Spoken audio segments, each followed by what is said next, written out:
Hey this is Kishore and welcome to our channel. Okay, Prabhas అనే పేరు వింటేనే గూస్ బంప్స్. అలాగే మన ఎవల్లోడి అప్కమింగ్ మూవీస్ చూసుకుంటే చాలా ఉన్నాయండి. అదే విధంగా ఆ అప్కమింగ్ మూవీస్ యొక్క కలెక్షన్స్ ఊహించుకుంటేనే మైండ్ దుబ్బుతుంది. తెలుసు కదా అక్కడ ఎవరున్నారు, అలాగే అతనితో పాటు వర్క్ చేసే డైరెక్టర్స్ ఎవరో కూడా తెలుసు కదా. ఇంకా కలెక్షన్స్, అలాగే మన ప్రభాస్ అన్న అప్కమింగ్ మూవీస్ ఆల్మోస్ట్ 6 అట్లా కన్ఫర్మ్ అయిపోయినాయి, వచ్చేస్తాయి కూడా మన ఇయాలో రేపు. అంటే ఒక 6-7 సంవత్సరాల లోపల 6 సినిమాలు వచ్చేస్తాయి మన ప్రభాస్ అన్నవి. అలాగే కలెక్షన్స్ కూడా ఒక 8,000 కోట్లు 10,000 కోట్లు 6 సినిమాలకు ఖచ్చితంగా కొడుతుంది. ఇది మాత్రం రాసి పెట్టుకోండి. 6 సినిమాలకు ఖచ్చితంగా 8 లేదా 10,000 కోట్లు ఖచ్చితంగా కొడుతుంది. ఇది మాత్రం 101% గ్యారంటీ. నేను బాండ్ పేపర్ మీద రాసిస్తా. అది హేటర్స్ కి అయితే కొందరికి బాగా ఎక్స్ట్రా దొబ్బుతున్నా అనుకుంటా. అది ట్రూత్ అబ్బా, ఒప్పుకోవాలి. అది ఖచ్చితంగా కొట్టేస్తాడు. ఇవాళ రేపు ప్రభాస్ అన్నకి ఉన్న క్రేజ్ ఇంత అంత కాదు, మామూలుగా లేదు అసలు.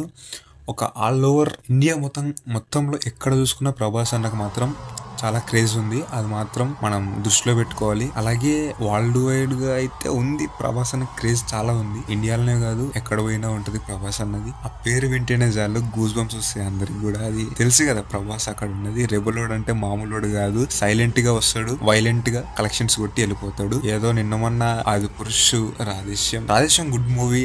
ఆదిపురుష్ అంటావు వీక్స్ వల్ల దుబ్బింది. ఓకే, అది వేరే విషయం. రాధేశ్యం అయితే నాకు నచ్చుతుంది, కొంతమందికి నచ్చలేదు. ఎందుకు ఫ్లాప్ అయినా తెలియదు. నాకు ఇప్పుడు కూడా మంచిగా అనిపిస్తుంది మూవీ. అలాగే మన సాహో అంటావా, చెప్పుకోకూడదు, ఒక మైండ్ బ్లోయింగ్ మూవీ అబ్బా అసలు. అలాగే ఇప్పుడు ఓజీ కొత్త మూవీ వస్తుంది, ఎవరిది, మన పవన్ కళ్యాణ్ గారిది. అలాగే దాంట్లో కూడా ప్రభాస్ అని ఒక చిన్న రోల్ అయితే చేసినట్టయితే ఒక బజ్ అయితే వచ్చింది. ఆ బజ్ ఇన్స్టాగ్రామ్ లో, ట్విట్టర్ లో, యూట్యూబ్ చెలరేగిపోతుంది ఇప్పుడు అది కూడా. అలాగే మన స్పిరిట్, ఈ పేరు వింటే, ఈ యొక్క మూవీ నేమ్ వింటే చాలు మెయిన్లీ బ్రెయిన్ లో స్ట్రైక్ అయ్యేది ముగ్గురు. ఒకటి ప్రభాస్, ఇంకొకరు సందీప్ రెడ్డి వంగ, ఇంకొక Japan main super star Don Lee అండి. ఆ ముగ్గురు మాత్రం మన బ్రెయిన్ లో అయితే ఆటోమేటిక్ గా పడిపోతారు.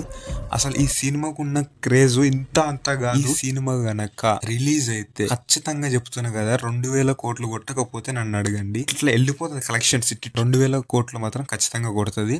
బాహుబలి రికార్డ్స్ అయితే ఖచ్చితంగా బ్రేక్ అయితే అవుతాయి, ఇది మాత్రం పక్కా. అలాగే మనది రీసెంట్ గా మళ్ళీ ఒకటైతే అంటున్నారు, అనురాఘవపూడి గారితోటి మన ప్రభాస్ అన్న ఒక ఫౌజీ అనే మూవీ అయితే తీస్తున్నాడు. అది కూడా మనకు తెలిసిన విషయమే. ఓకే, అలాగే మళ్ళీ రాజసాబ్ మనకైతే 2025 ఏప్రిల్ లో అయితే రిలీజ్ అవుతుంది. అది పోస్ట్ పోన్ అయ్యే ఛాన్సెస్ అయితే చాలా ఉన్నాయి, కానీ రిలీజ్ కూడా కావచ్చు, చెప్పలేము.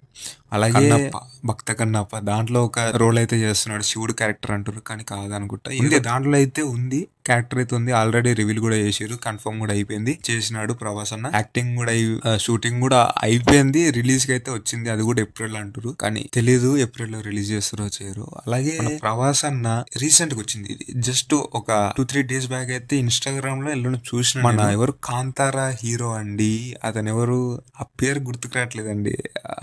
ఎవరు ఉంటారండి, అతను పేరు గుర్తుకు రావట్లేదు. రిషబ్ శెట్టి గారు కూడా ప్రభాస్ అన్న కోసం ఒక కొత్త స్టోరీ రాసినట్టయితే తెలిసింది. అది ఒక బజ్ అయితే వచ్చింది, కానీ కన్ఫర్మ్ అయితే కాలేదు. అలాగే సలార్ 2 తెలిసిన విషయం నేను చెప్పక్కర్లేదు, కల్కి 2 చెప్పక్కర్లేదు. అసలు పార్ట్ 1 1,100 కోట్లు కొట్టిందంటే పార్ట్ 2 ఎంత కొడుతుందో మీకు వదిలేస్తున్నా, నేను చెప్పను. ఇంకా అది ప్రభాస్ కున్న క్రేజ్ ఇంత అంత కాదు. ఒక ఏమంటారు, ఇంకా చెప్పలేనండి మాటల్లో అయితే. అది ఒక రేంజ్ వరకు అయితే ఉండు. మన ఇండియాలో మాత్రం ఎవరు అతనైతే బీట్ చేయలేరు అని నా ఉద్దేశం. అలాగే ఇప్పుడు పుష్ప 2 మూవీ తోటి కూడా అల్లు అర్జున్ అన్న కూడా మంచి కలెక్షన్స్ అయితే కొడుతుండు. ఓకే, ఎనీవే ఇప్పుడు చూడండి, నేను ఇప్పటికీ ప్రభాస్ అనేవి 8 మూవీలు అట్లా చెప్పుకుంటా. 8లో 2 అయితే జస్ట్ గెస్ట్ రోల్ టైప్ లో, అంటే అలా వచ్చి వెళ్ళిపోయినట్టు ఉంటదని అంటారు. ఓజులో అయితే ఇంకా కన్ఫర్మ్ కాలేదు, అఫీషియల్ గా అయితే చెప్పలేదు, కానీ బయట అయితే మాట్లాడుతున్నారు. అలాగే భక్త కన్నప్ప అయితే కన్ఫర్మ్ అయిపోయింది. దాంట్లో అయితే ఒక గెస్ట్ రోల్ టైప్ లో అయితే వస్తాడు అన్నారు, దాంట్లో కూడా కన్ఫర్మ్ అయితే అయిపోయింది. ఓజీలో మాత్రం కాలేదు. ఇప్పటికీ ఆ 2 సినిమాలు పక్కన పెడితే 6 సినిమాలు అయినాయి. ఇంకొకటి మర్చిపోయాను నేను, ఇది లోకేష్ కనకరాజు గారు అలాగే మన ప్రభాస్ అన్న వీళ్ళు ఇద్దరు కలిసి సినిమా తీస్తున్నారని బయట టాక్. అది కూడా ఒకటైతే ఉంది, అదైతే మర్చిపోయాను, సారీ. ఇప్పటికీ అది కూడా కలుపుకుంటే 7 సినిమాలు అండి. 7-8 ఖచ్చితంగా అవుతాయి. ఇంకేమైనా స్టోరీలు వస్తే ఆ స్టోరీలను కూడా యాక్సెప్ట్ చేస్తాడు మన ప్రభాస్ అన్న. అట్లుంది ప్రభాస్ అన్నది. ఓకే, ఎనీవే ప్రభాస్ 7-8 మూవీలు అండి, జస్ట్ కమింగ్ మూవీస్ అవన్నీ. అదే మన టాలీవుడ్లో హీరోలు, నేను తప్పుగా మాట్లాడలేదు, టాలీవుడ్లో ఉన్న హీరోలు ఉన్నారు కదా, మెయిన్ హీరోలు, అల్లు అర్జున్ గారు కానీ, ఎన్టీఆర్ అన్న కానీ, రామ్ చరణ్ అన్న కానీ, మహేష్ బాబు గారు కానీ, చిరంజీవి గారు కానీ, వీళ్ళైతే ఉన్నారు కదా, కొంత పవన్ కళ్యాణ్ గారు కానీ, ఇంతమంది ఉన్నారు కదా. వాళ్ళ అప్కమింగ్ మూవీస్ చూసుకుంటే 1, 2 అలా ఉన్నాయి. అందరి కలుపుకుంటే ఒక 5, 6 మంది హీరోస్ని కలుపుకుంటే టాలీవుడ్లో ఉన్నవి వాళ్ళందరూ కలిసి 8, 9 మా అంటే 10 మూవీస్ ఉంటాయేమో. కానీ మన ప్రభాస్ అన్న ఒక్కడే 9, 10 మూవీలు అయితే చేస్తున్నాడు అప్కమింగ్గా. సారీ మరి ఓవర్ చెప్పేసి ఉంటా. 8 అయితే ఖచ్చితంగా అయితే చేస్తున్నాడు. 8 మూవీలు అయితే ఖచ్చితంగా చేస్తున్నాడు. అసలు సపరేట్ రెబల్ హుడ్ అనేది క్రియేట్ చేసుకున్నాడు అండి. ఇన్ని మూవీలు అండి ఎవరు చేసేది సారీ ఎవరు చేశారు చెప్పండి. అసలు ఆ డెడికేషన్కి అయితే హ్యాట్స్ ఆఫ్. ఇదే ఎవరైతే తప్పుగా అయితే అర్థం చేసుకోకండి. ఓకే, ఎనీవే ప్రభాస్ అని అయితే ఒక సపరేట్ రెబల్ హుడ్ని అయితే తయారు చేశాడని అనుకుంటున్నాం. తయారు కూడా చేసిండు. వారు మామూలుగా ఏందండి, టాలీవుడ్ లాగా ఒక రెబల్ హుడ్ టైప్లా ఒక 9 మూవీలు 8 మూవీలు ఎవరయ్యా చేసేటోళ్ళు ఇవ్వాలి రేపు మరి కంటిన్యూస్గా చేస్తున్నాడండి పాపం.